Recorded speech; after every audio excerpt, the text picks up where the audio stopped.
দর্শক, এ পর্যায়ে একটু রাজশাহীতে যেতে চাই। সেখানে রয়েছেন সহকর্মী তারেক মাহমুদ। তারেক, ভোট গ্রহণের সময়সীমা শেষ মোটামুটি, এখনো কেন্দ্রের সামনে সাধারণ ভোটারদের অবস্থান দেখতে পাচ্ছেন কিনা, সব মিলিয়ে নিরাপত্তা ব্যবস্থা সেখানে কেমন জানাবেন আমাদের। আরএফএল চেয়ার, ক্ষমতার নয় সমতার চেয়ার।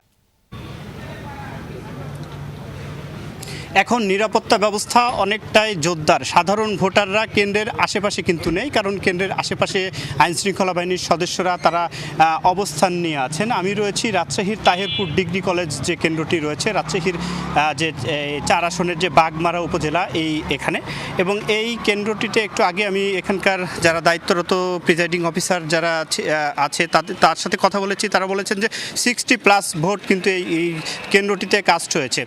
এবং এখানে আমি দেখতে পাচ্ছি যে বাংলাদেশ সেনাবাহিনী এবং র্যাব, পুলিশ তারা কিন্তু এখানে অনেকক্ষণ আগে এসেই এখানে প্রথম অবস্থাতে অনেক যারা ভোটার ছিল, উৎসুক জনতার কিছুটা ভিড় থাকলেও তারা আসার পরে কিন্তু এখন আর মানুষজনের যে উপস্থিতি সেটাই একদমই নেই।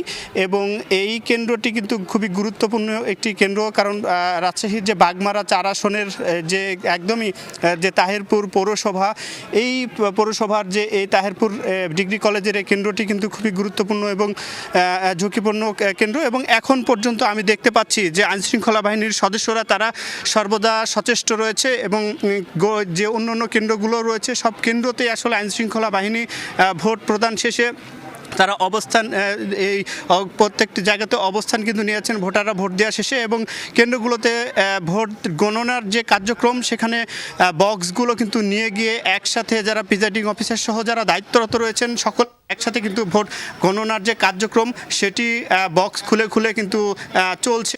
ইতিমধ্যে শুরু হয়ে গেছে ভোট গণনার কার্যক্রম। অনেক ধন্যবাদ তারেক আপনাকে। দর্শক, এ পর্যায়ে একটু গোপালগঞ্জে যেতে চাই। যুক্ত হচ্ছেন সহকর্মী আব্দুল্লাহ তুহিন। তুহিন, আপনি তো বেশ কয়েকটি কেন্দ্রই ঘুরে ঘুরে দেখেছেন, কেমন দেখলেন ভোটার উপস্থিতি, সার্বিক পরিস্থিতি কেমন ছিল, নিরাপত্তা বিষয়ে জানাবেন আমাদের। যে গোপালগঞ্জ নিয়ে যে টেনশনটি ছিল সারা দেশের ভোটার এলাকার ভিতরে, সেই সমস্ত জল্পনা কল্পনার অবসান ঘটিয়ে শান্তিপূর্ণভাবেই ভোট গ্রহণ শেষ হয়েছে।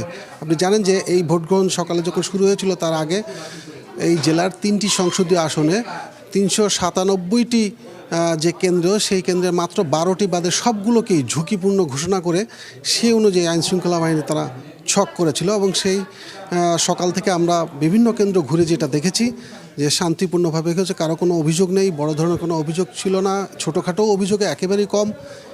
শুধুমাত্র যে কাঙ্ক্ষিত ভোটার উপস্থিতি সেইটা এই আশপাশের যে কোনো জেলার চেয়ে কিছুটা কম ছিল, এইটাই একটি ব্যতিক্রম।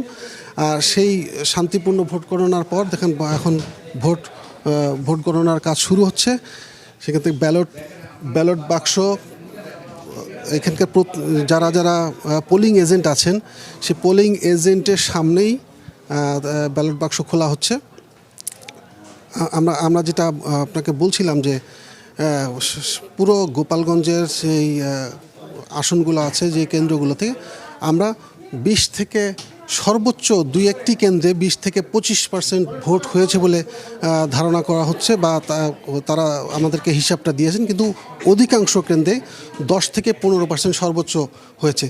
এটা ছাড়া পুরো গোপালগঞ্জবাসী যে উদ্বেগ উৎকণ্ঠায় গত কয়েকদিন কাটিয়েছে, সেই উদ্বেগ উৎকণ্ঠার অবসান ঘটিয়ে শান্তিপূর্ণভাবেই তাদের এই নির্বাচন শেষ করে আজকে বিকেলে আপনারা দেখতে পাচ্ছেন এখন একটি ব্যালট বাক্স করা হবে। এখানে যে সরকারি প্রাথমিক বিদ্যালয়টি আছে, এই বিদ্যালয়টিতেই তুলনামূলকভাবে যে হাতে গোনা কয়েকটি কেন্দ্রে ভোট গণনা বেশি হয়েছে, যে ভোট বেশি পড়েছে তার ভিতরে এটি একটি অন্যতম। তো সেই কেন্দ্রটিতে এখন শান্তিপূর্ণভাবেই সব কিছু শেষ হয়েছে। পাশে আমরা দেখছি যারা। আব্দুল্লাহ তুহিন আমাদেরকে গোপালগঞ্জ থেকে জানাচ্ছিলেন।